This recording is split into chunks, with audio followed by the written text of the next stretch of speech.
Meron akong nakita sa TikTok, isang isang vlogger, okay? Vlogger siya. May sinabi siyang maganda na hindi lahat ng nagkakaso nasa tama. Pero minsan, yung nagkakaso mali. For publicity and for everything. Or aberya para masira yung image and what. Yun lang yun. Pero, totoo yun. Pero sana, dapat may ano ka. Kasi yung iba, chose to stay silent. Yung iba dapat sinasabi, lumabang ka. Ang usually dapat, ang ginagawa mo dyan, kung sasabihin mong deadma, yun na nga yun eh. Nililimit mo na yung comment mo, nililimit mo na yung comments mo. Hindi ka nagsasalita. You're still mom. Nanahimik ka pa rin, nililimit mo yung, deactivated yung FB mo, limit yung comsec ng Instagram mo, yung CS ng Instagram mo, pati sa Facebook mo, ganun din. I mean, pati sa TikTok, restricted yung ano mo, yung mga ganyan. Kasi lalabas dyan, pinag-aaralan mo na kung ano yung sasagot mo or hindi ka sasagot at all. I mean, silence means yes. Kasi kung talagang, kung sa isang banda, kung talagang alam mong masisira ang imahen mo, hindi mo pwedeng deadmahin lang yun. Or hindi yung pangalan mo eh, yung pamilya mong maapektuhan. Kailangan ipagtanggol mo rin yung trauma o yung feeling na pwede nilang maramdaman. Paglalaban mo yun. Kung hindi para sa sarili mo, para sa mahal mo sa buhay. Diba? Kasi totoo naman na kaya kayo dumadaan sa isang kaso o sa isang hearing o sa isang demanda para mapatunayan kung tama o hindi yung ikinaso sa'yo. Kinasuhan ka, malalaman yun, mapuprove kung dapat ka bang maparusahan o hindi.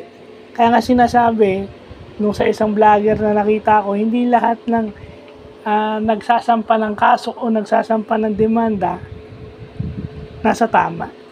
Okay? Kasi ganun din naman yun eh. Minsan kasi ginagawa nila, sige, file ka ng charges, patutunayan ko na lang na sa korte nila magpapatunay kung sino sa atin yung nasa tama. Minsan ganun. No? Pero kasi, yung kasing sinabi ko na kanina, pag sinabi mo na you are seeing a businessman and not a politician, inconclusive yung sagot mo. Because alam na lahat ng tao na most businessmen are politicians and most politicians are businessmen. Minsan local government official or nasa House of Representatives, even nasa Senate, or even cabinet secretaries. Yung mga cabinet secretaries, meron din yung mga businesses.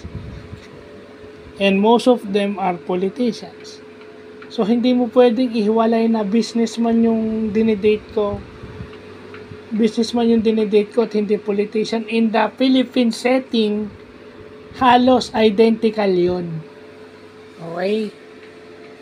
So, hindi mo maiiwasan na yung tao magkaroon ng spekulasyon sa'yo. Lalo na at merong unphotographed, unphotographed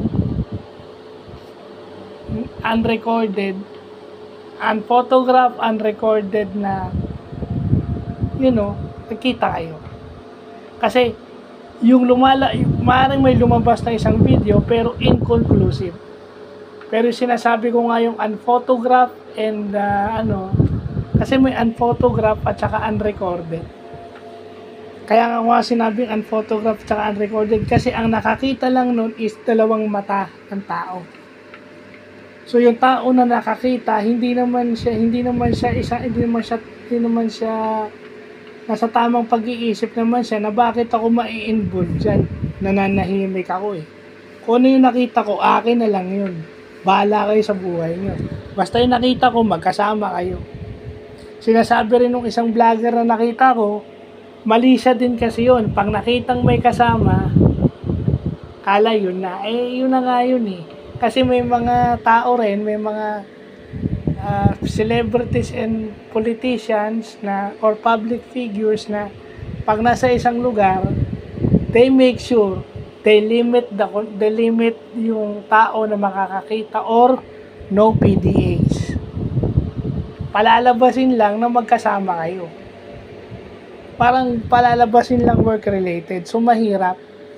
Mahirap patunayan yun because yung sinasabi kong unrecorded and unphotographed. At doon din lumalabas yung sinabi ng isang vlogger na hindi lahat ng nagkakaso na sa tama. Kasi mahirap patunayan. Na kinasuhan mo siya, baka lumabas sa korte, ikaw pala yung may kasalanan, ikaw pala yung dapat kasuhan. Or ito, dapat mapalaya to, dapat ibalik kung ano man yung kung ano yung freedom niya, kung ano siya dati, ganyan. Tama naman yun na hindi lahat ng nagsasampa ng kaso nasa tama. Kasi may mga ebidensya na hindi mo pwedeng pagkatiwalaan o unreliable or inconclusive. So, minsan kasi hayaan na lang natin, yun na nga kung malalaman kung yung halimbawa Bausi complaint, malalaman natin kung talagang yung lumalabas talaga bang siya or nadawit lang siya.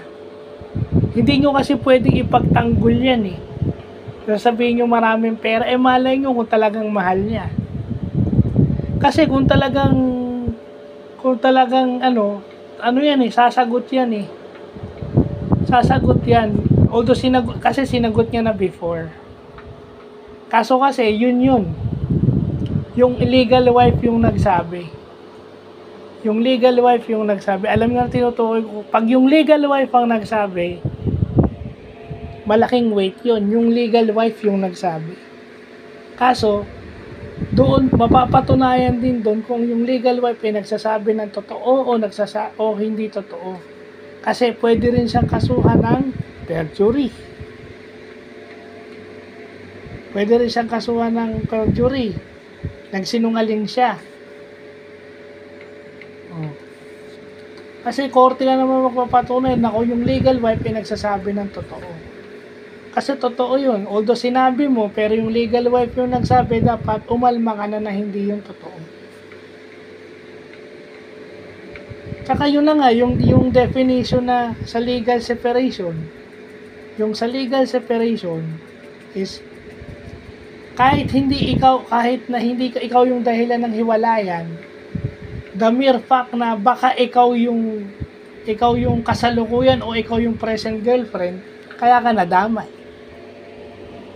Kasi sa legal separation, pwede ka naman magkaroon ng maraming karelasyon Pwede ka naman maraming maging girlfriend kung lalaki ka.